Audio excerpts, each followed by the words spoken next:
VIN 5x5 overall, I wouldn't say I'm super impressed, but I wouldn't say I'm that disappointed either. It is a decent 5x5 to use. So for the objective features, this one just happens to be UV coated. And it has a ball core which feels pretty strong. What I like about this cube is the stability is quite nice, but this also flips back over to the negative side about this cube, which is I do find that it's a little rigid and a little slow compared to other 5x5s. Corner cutting,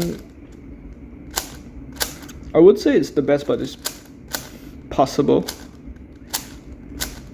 However, I do feel that like it's a little bit rigid throughout the soles, although I can't really tell from the angle because you don't really corner cut this much during actual soles. Deforming lockups can kind of happen. I actually got one. It happened to me once throughout all the soles I tried to get on camera. But other than that, I would say the performance is pretty okay. Some size comparisons. This is the Ultron WRM. It's the same size, but the VIN actually feels a little bit bigger than the Ultron. Not because it's actually bigger, but because of the edges. So the Ultron WRM is just overall a little rounder on the outside, like the outside edges. So when I grab this, it actually does have a smaller feel and it doesn't feel as sharp. Whereas the VIN 5x5 itself feels physically bigger. Of course, being the same size as the Ultron at 61.5, some other size comparisons is this one's the VOG 5, which is also the same size as the Gun 562. So this is 61.5 against 62. And then this is the Ultron V6. This one is 60.5, so it's a lot smaller. As for how it feels relative to the rest, I would say Ultron V6, I think this is a triple track because it's stickered with T. But this one is definitely a lot faster than the VIN 5x5 and feels a lot lighter. And I would say this is hands down by far the fastest, lightest that I know of. It's also the smallest with a pretty strong anti-deforming mechanism inside. Then of course this is Ultron WRM. This is not mine. This is actually the store's Ultron WRM. This one actually feels the most similar to the VIN 5x5 of the bunch, except that it has much more fluidity between layers. But at the same time, this also comes at the price of stability, but I would say that the magnets are strong enough, and mysteriously this Ultron WRM doesn't have a ball core, but it kind of feels like it has a ball core. But overall, I would say the VIN 5x5 also does have this rather thick plastic feel, and as I'll show you the mechanism later, it's actually, the pieces do look quite thick and blocky inside. So yeah, I would say this is the closest match to the VIN 5, and of course the VOG 5. This one is, I would say, the most stable one. But the thing is, this one actually feels like it flows between layers a little bit better than the VIN. Like the VIN, this one just feels like it doesn't want to flex. While the VOG 5, I feel like it can corner cut more, but the corner cutting is snappier. So it's like the stability comes from this cube just snapping in place harder. Whereas this one, it doesn't snap as hard, but it just feels more like packed together.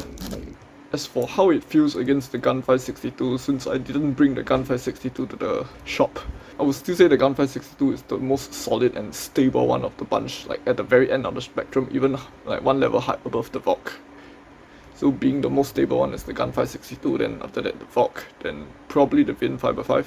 Then after that, Ultron WRM and the Hong probably tied around there, and then the Ultron V6 is the fastest and the most fluid one, and also the lightest turning one. Mechanism wise, the VIN 5 is in quite a unique spot. Yes, a mechanism that hasn't really shown up recently. This is actually the reverse foot mechanism. Just to recap, what is a reverse foot?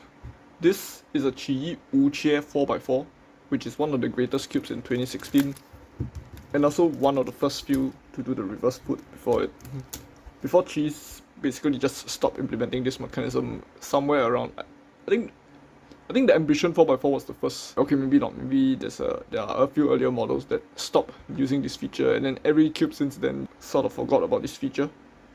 But if you look at the wings, and actually any piece that belongs to the second layer, there's actually a small foot that goes backwards.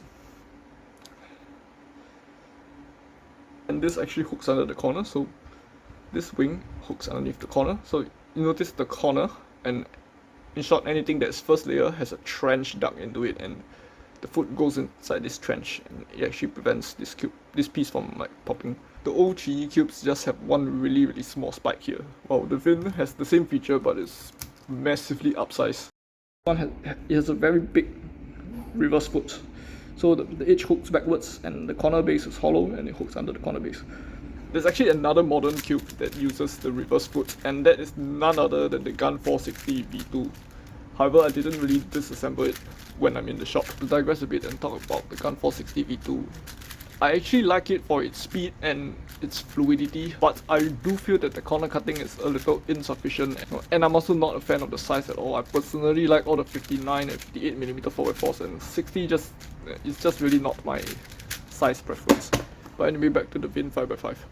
There are also a few other interesting features here and there, like the corner base itself it's not one solid base, but it's built in a double groove structure.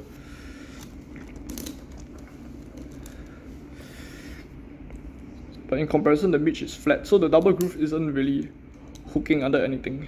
It's just functioning as a flat surface, but the empty space in between reduces the contact and therefore reduces the friction.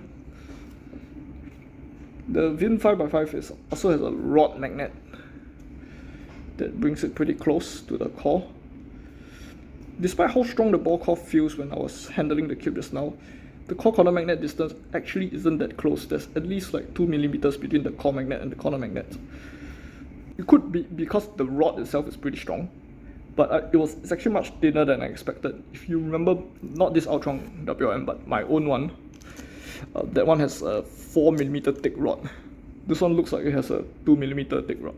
And the ball core is supposedly 3D printed with shells. It looks like something that I might have printed as well. Interestingly, the core is actually an old-gen core, and I feel like that's actually a theme that goes throughout the Vin 5x5 mechanism. It feels like this cube was built using less powerful technology, and therefore they can't afford to make parts very thin, which results in this mechanism being very thick and blocky everywhere. Like, my impression when handling this cube is everything feels very thick, and yeah, so is the core. It looks like an old generation core, and the mechanism is generally thick and blocky everywhere, which can also be a good thing. It's good for the cube's durability.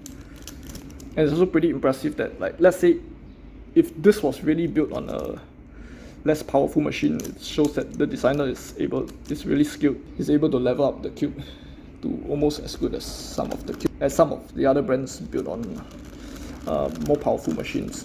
One interesting thing I've pointed out to another cuber when I was in the shop is, to some degree, the new generation, like best 5x5s, almost one-to-one replaced the previous generation of the best 5x5, with the Gun 562 taking over the VOG 5 as the most solid and stable one, the Vin 5x5 taking over the MGC as sort of the middle one, and then the Ultron V6 taking over the Ultron WRM as the most fluid and flexible one, and also the smallest one. If I have to pick between the three turning styles, somehow I actually like the two extreme ends a little better than the middle one. I'm not too sure why. But I've not been the greatest fan of the MGC, and the Vin 5 also didn't give me super good impressions. It gave me the impression that it's a usable 5x5. Someone else might like it and use it as his main, but probably not me. Whereas for the other two extremes, like the Gun 562 just has the reliability. I could spam it in comp, which I'll probably say the same thing as for the VOG in the previous generation of 5x5s. And in fact, I feel like I haven't maxed out my VOG. It does not have a ball core at this point in time, and I've only done a Dorito mod on both of its layers, so who knows. If I ball cored it, it might actually be a lighter version of my Gun 562 or something. I'm not entirely sure on that, but it still has a chance of coming back and reclaiming the title as my main 5x5. As for the Ultron style, I actually like that style as well. However, because I already bought the Hong earlier and then I bought the Gun 562, I didn't want to spend more money on another 5x5. But if I had an Ultron V6, I also do see that one claiming the title as well. I have tried the ones in the shop and got really good times on it, so I'm also a little bit more optimistic about that. But I feel like all three of the turning styles are viable. It's just I just happen to like two of them better than the third one.